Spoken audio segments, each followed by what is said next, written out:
আসসালামু আলাইকুম, আশা করি সবাই ভালো আছো। আমি তোমাদের পিয়াল ভাইয়া।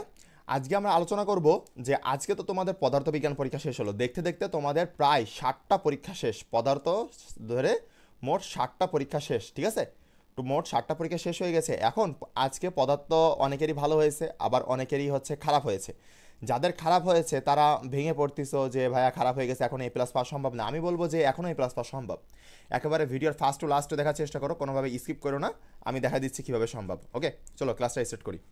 এখানে প্রথমেই কথা হচ্ছে যে তুমি তোমাদের কাছে আমি একটা প্রশ্ন, যে তুমি কিভাবে বুঝলা যে তোমার হচ্ছে পরীক্ষাটা খারাপ হয়েছে। এখন তুমি বলবা যে ভাইয়া আমি বাসায় আসছি, এসে হচ্ছে আমি এমসিকিউ মিলাইছি, দেখা গেল যে আমার এমসিকিউ ভাইয়া হচ্ছে 60টা হচ্ছে, যেখানে 8-এ পাস। পাস মার্ক কতই ফিজিক্সে 25টা এমসিকিউ, 25টা এমসিকিউ পাস মার্ক হচ্ছে 8-এ। বাট আমি পাচ্ছি হচ্ছে 7, আমি গুনে পাচ্ছি এরকম। ম্যাক্সিমাম পোলাপানি এরকম হবে, ঠিক আছে? এখন তোমার এই যে তোমার 60টা হচ্ছে, এখন তুমি কিভাবে বুঝলা যে তোমার এই 60টা যে হয়েছে এইটাই রাইট, ঠিক আছে? তোমার এইটাই যে সঠিক, তুমি সঠিক অ্যান্সার মিলাইছো, এটা কিভাবে বুঝলা? তুমি একটা যে কোনো একটা প্ল্যাটফর্মের উদ্ভাস বলো বা বড় বড় যে প্রতিষ্ঠানগুলো আছে সেখান থেকে যে অ্যান্সার দিছে সেই অ্যান্সার তুমি জাস্ট মিলাইছো, ঠিক আছে? সেই অ্যান্সার তুমি মিলাইছো, সেখান থেকে তুমি বলতেছো যে ভাইয়া হচ্ছে আমার এই কয়টা হয়েছে বা এই কয়টা হয়েছে। আমি এখানে একটা কথা বলি যে তোমার বোর্ড প্রশ্ন কয়টা বলো তো? বোর্ড প্রশ্ন তোমার 25টা পড়ে। এই 25টার মধ্যেও অনেক সময় দেখবা যে বোর্ডের কিছু ত্রুটিপূর্ণ, ঠিক আছে, কিছু ত্রুটিপূর্ণ তোমার হচ্ছে প্রশ্ন থাকে। ওকে, এই ত্রুটিপূর্ণ, এই যে তোমার ত্রুটিপূর্ণ প্রশ্ন থাকে না, এই প্রশ্নগুলোর মার্ক সবাইকে দেওয়া হয়, একদম অল সবাইকে মার্ক দিয়ে দেওয়া হয়। এখন এই যে সবাইকে মার্ক দিয়ে দেওয়া হয়, তাহলে তুমি পাবা, অবশ্যই পাবা। কেমন? সাপোজ এই যে 25টা প্রশ্ন থাকে, এই 25টার মধ্যে দেখবা যে মিনিমাম 2টা থেকে একটা বা 2টা প্রশ্ন এরকম থাকে যেগুলো ত্রুটিপূর্ণ। ওকে, ওই প্রশ্নের মার্কটা, ওই যে 1 থেকে 2 মার্ক বা 2 থেকে 1 মার্ক, ওইগুলো সবাইকে দিয়ে দেওয়া হয়। সুতরাং তুমিও পাবা। সুতরাং তোমার এখান থেকে খারাপ হওয়ার কোনো চান্সই নাই। তুমি যদি 60টা হয়, তুমি নিশ্চিত থাকো যে তোমার পাস হয়ে যাবে, ঠিক আছে? কারণ একটা দুইটা প্রশ্ন এখানে ভুল থাকে, বোর্ডের প্রশ্নই ভুল থাকে। আর যদি বোর্ডের প্রশ্ন নাও ভুল থাকে, তুমি যেটা দেখে অ্যান্সার মিলাচ্ছ সেখানে তো অবশ্যই 2টা থেকে 3টা প্রত্যেকটা অ্যান্সারেই ভুল থাকে। আমি দেখছি প্রত্যেকটা অ্যান্সারেই তুমি দেখবা যে 1-2টা করে ভুল আছে। সুতরাং ভয় পাওয়ার কিছু নাই। তোমরা ভয় পাচ্ছ, এইটাই হচ্ছে বড় সমস্যা। ভয় পাওয়া যাবে না, ঠিক আছে? অবশ্যই আমাকে জানাবা যে ফিজিক্সে তোমার হচ্ছে কীরকম আজকে পরীক্ষাটা হয়েছে, অবশ্যই জানাবা। এবং আমাদের একটা কথা আছে যে তোমরা এখানে কিন্তু আমাদের ভিডিওটা 99% পোলাপান সবাই দেখে, বাট এখানে সাবস্ক্রাইব কিন্তু সবাই করে না। অবশ্যই কিন্তু সাবস্ক্রাইব করে রাখবা। তোমাদের জন্য এত এত কষ্ট করে তোমাদের গুরুত্বপূর্ণ গাইডলাইনগুলো দিই, অবশ্যই সাবস্ক্রাইব করে রাখার চেষ্টা করবা। সামনে কিন্তু হচ্ছে ফিজিক্স শেষ হয়ে গেল, এখন কিন্তু সামনে হচ্ছে রসায়ন হচ্ছে তোমার পড়তে হবে। 1 দিন বা 2 দিন বন্ধ আছে, সমস্যা নেই।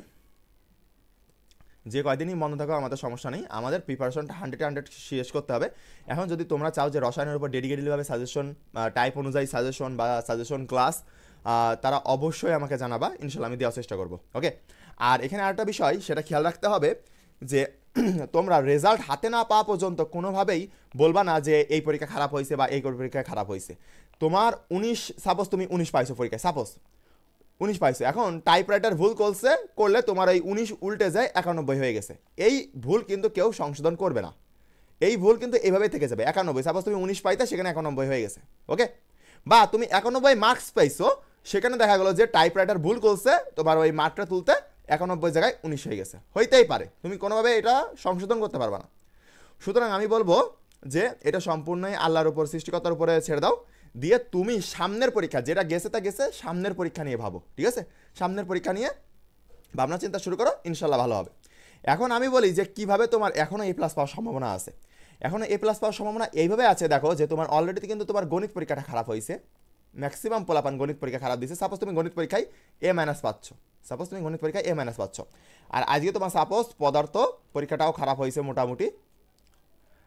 এখানে সাপোজ তুমি হচ্ছে 4 পয়েন্ট পাচ্ছ, অর্থাৎ A grade. Okay, A grade পাচ্ছ, তাহলে এখানে A-, এখানে এ গ্রেড। আর যদি অল সাবজেক্টে তুমি A+ রাখতে পারো, বাকি যখন মানে গণিত আর হচ্ছে পদার্থ বাদে, গণিতে তো তুমি A- পাইছো, আর হচ্ছে পদার্থতে এ পাইছো, এরপরে বাকি যে সাবজেক্টগুলো আছে যদি অল সাবজেক্ট যেগুলো আছে ওইগুলো যদি A+ হয়ে যায়, তাহলে তোমার 5.00 চলে আসবে তোমার টোটাল জিপিএ, ঠিক আছে? এইবার বলবা যে ভাই কীভাবে আসবে, এইটা হচ্ছে তোমার 4 সাবজেক্টের কারণে আসবে, তোমার 4 সাবজেক্টের কারণে এইটা আসবে। এই জন্য আমি বলবো যে তোমাদের এই যে পরীক্ষাগুলো খারাপ হচ্ছে না, এইগুলো ভালো করতে পারে একমাত্র 4 সাবজেক্ট। অবশ্যই 4 সাবজেক্টের উপরে বেশি প্রেশার দাও, 4 সাবজেক্টের উপরে বেশি প্রেশার দিলে ইনশাল্লাহ ভালো হয়ে যাবে।